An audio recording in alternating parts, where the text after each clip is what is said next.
Hi folks, exeter-rider. Well, I've just taken out the BMW R18. I mean, anyone who likes a Boxer understands how addictive the Boxer engine is. Once you've had one, there's nothing like it really. The way I see it is that this is the pinnacle of the Boxer engine. It's got a massive 1800cc engine, so it's much the same as the 1865 that the 114 engine is in the Harley-Davidson. How's it compared to Harley-Davidson? It's not as quick as Harley-Davidson's, the 114 engines. Now they've got the 117s as well. But I found this bike really quite addictive. You know, with the Boxer engine, as we all know, when you stab the throttle, it does tend to wobble the bike from one to one side. This does that in epic proportions. It really does try and rock the bike there. The power was nice. As I say, there isn't a huge amount of top end revs because it is such a big piston throbbing up and down inside there, one that side and one the other side. Riding position, I think a lot of people might struggle. It is very much, the seat does go a long way back, and there's a sort of high level upward reach to the handlebars.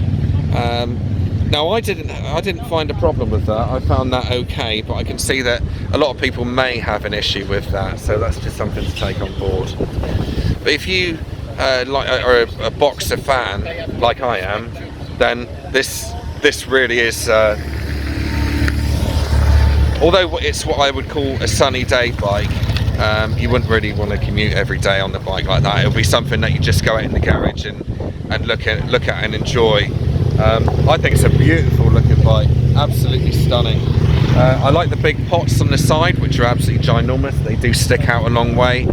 I like the Berlin built. You know, it says that it's built in Berlin.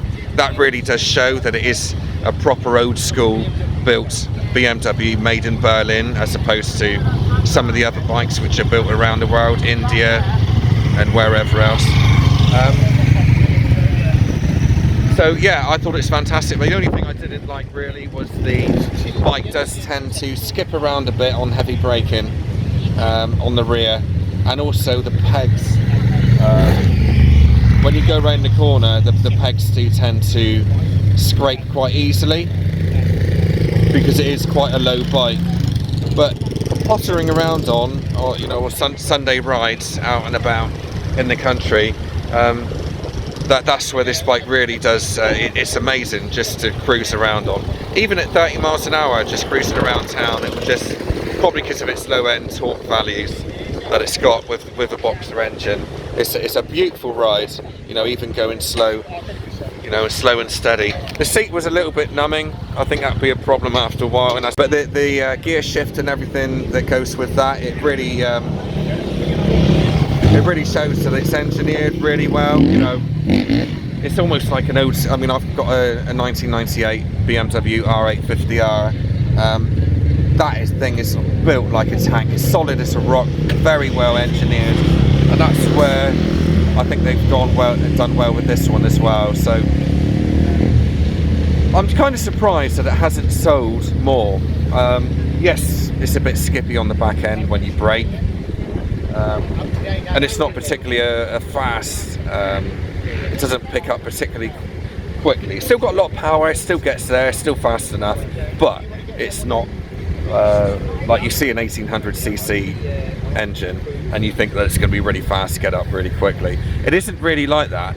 It does it in a soft manner, which is quite nice, and it does run out of puff pretty quickly. So again, it's one of those bikes, as a cruiser should be, you chuck it in a high gear and you rarely go down the gears. It just pulls really, really nicely. So overall, I'm kind of surprised that this hasn't sold better than what it has. I know that they are going for a good price at the moment. You can pick one of these up for around 13 grand. And when you're thinking that, you can pay for other brands, you can pay sort of 15,000 upwards. For me personally, I would probably go for this, but I'm a Boxer fan at the end of the day. I like the universal joint on the back end, the way that it goes down, or spider joint, whatever, U-joint, people call it different things, but just where the shaft comes out, the shaft drive.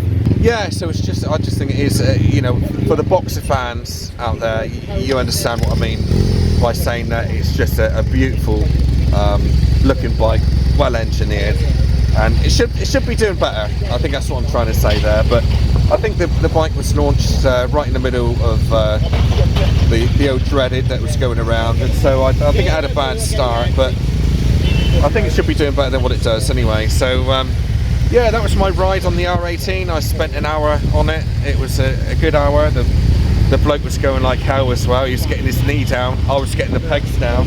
And that is the problem, really. It was very easy to get the pegs down on it, which was all part of it for me, but for some people they might find that frustrating because you can't lean the bike much at all. But yeah, it's a real joy. It's quite an experience to ride.